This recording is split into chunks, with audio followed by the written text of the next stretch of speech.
경우에는 조금 더 붓기가 있는 경우도 있고 있다면 붓기가 조금 더 많을 수도 있습니다.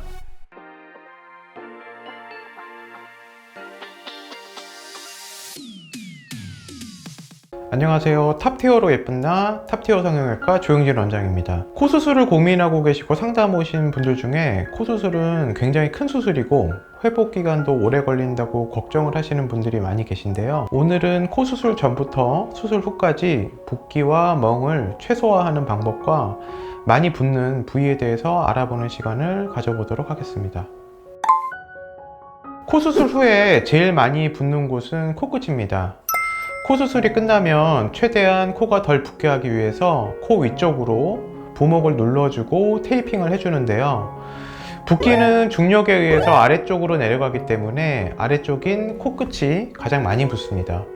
또한 가장 적게 붓는 부위는 콧등으로 뼈 바로 위에 피부가 있기 때문에 콧등의 피부가 가장 얇습니다. 콧등 다음으로 조금 더 붓는 부분은 미간 부분인데요. 미간에는 미간 근육이 있기 때문에 콧등보다 조금 더 많이 붓습니다. 그래서 콧등, 미간, 코끝 이 순서대로 점점 더 많이 붓는다고 할 수가 있고요. 그 이외에 눈 쪽으로 많이 붓는 이유는 코를 박리할 때 미간까지 박리가 되는데 눈 쪽의 피부가 얇고 또 약하기 때문에 환자분들에 따라서 또 수술 범위에 따라서 악광대에서 눈 밑까지 멍이 들거나 붓기가 생길 수가 있습니다. 코 수술 후에 붓기가 빠지는 과정은 수술 후에 48시간, 이틀 정도 붓기가 가장 심하고 다음부터 서서히 줄게 되는데 첫날은 오히려 좀 괜찮은 편이고 2일에서 3일차 정도에 제일 많이 붓게 됩니다. 붓기가 빠지는 순서는 붓기가 적은 부위 순으로 빠지게 되는데 콧등이랑 미간 부분이 더 빨리 빠지게 되고 코끝이 제일 마지막에 빠지게 되는데요. 코끝 같은 경우는 조작을 많이 하고 연고를 이용해서 수술을 하기 때문에 흉살도 상대적으로 많이 잡히고 흉살이 풀리는데도 시간이 오래 걸리게 됩니다. 그래서 코끝 같은 경우는 3개월째 경과 체크를 하러 오셔도 붓기가 다 안 빠진 경우들이 대부분이고요. 코끝 붓기가 완전히 빠지려면 6개월에서 1년 정도는 생각을 하셔야 될 것 같아요. 반면에 콧등 같은 경우에는 한 달만 지나도 웬만한 붓기는 빠져 있습니다.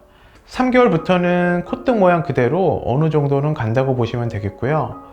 대신 코끝 같은 경우에는 3개월째에도 완전한 모양이 아닌 잔붓기가 남아있는 상태가 많습니다. 사람마다 붓기가 다르게 빠지는 경우도 많은데 사람마다 수술 시에 수술하는 범위가 조금씩은 다르기 때문에 붓기를 조금 다르게 느끼실 수도 있습니다. 예를 들어 절골을 해서 출혈이 많은 경우에는 조금 더 붓기가 있는 경우도 있고 체질적으로 질병이 있다면 붓기가 조금 더 많을 수도 있습니다. 하지만 관리를 잘 해주신다면 붓기는 시간이 지나면 결국은 다 빠지니까 걱정은 하지 않으셔도 될 것 같아요.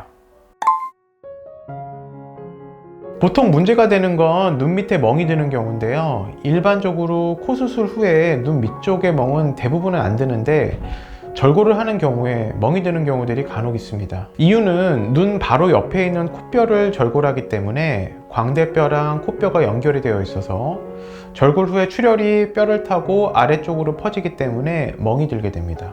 멍이 들게 되면 보통 2주에서 3주 정도 멍이 가게 되고 멍이 진하게 드는 경우는 3주에서 한 달 정도까지도 가기도 합니다. 심한 경우에 결막 쪽에 충혈을 동반하는 경우도 간혹 있습니다. 붓기와 멍을 최소화하는 방법을 수술 전과 수술 후로 나누어서 설명을 해드릴 수 있을 것 같아요. 우선 수술 전의 주의사항으로는 첫 번째는 혈액순환을 개선해주는 건강기능식품 중에서 오메가3, 크릴오일, 흑마늘, 은행잎 추출물 이런 것들은 혈액순환에 도움을 주지만 혈액순환이 과해지면 출혈이 심해지고 멍이 잘 들게 됩니다.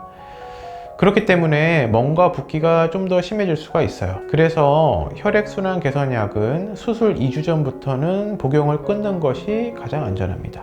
두 번째는 고혈압이나 당뇨가 있어서 평소에 약을 드시는 분들은 새벽에 소량의 물과 함께 드시고 병원에 오셔야 됩니다.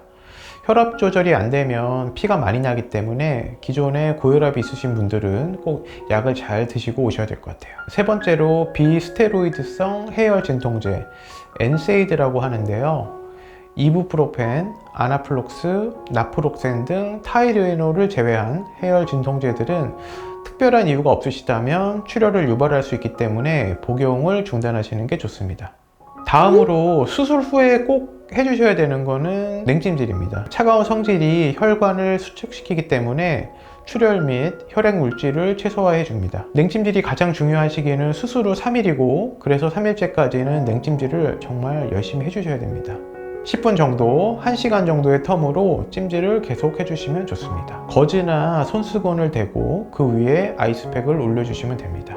두 번째로는 심장보다 머리를 높게 유지하는 건데요. 그렇다고 해서 꼭 앉아서 주무실 필요까지는 없고 베개를 받치고 머리를 높게 유지하고 주무시면 될 것 같아요. 세 번째는 적절한 산책입니다.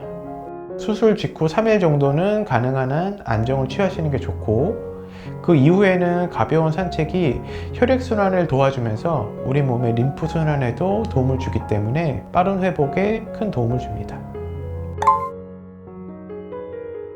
보통 붓기가 빠지는 기간은 큰 붓기는 한 달, 잔붓기는 3에서 6개월 정도라고 말씀을 드려요. 환자분들께서 수술 후에 관리를 위해서 좀 노력을 해주시면 그만큼 회복 기간을 줄일 수가 있고 좋은 결과가 기다리고 있으니까 힘내셔서 회복을 잘 하시기를 바랄게요. 오늘은 코 수술 후의 붓기와 멍, 또 회복 기간에 대해서 말씀을 드렸는데요. 영상이 도움이 되셨을까요? 코 수술이 고민이신 분들은 상담을 오시면 개개인별로 정확한 진단을 통해서 그 해결책을 제시를 해드릴 수 있을 것 같아요. 지금까지 탑티어로 예쁜 나 탑티어 성형외과 조영진 원장이었습니다. 감사합니다.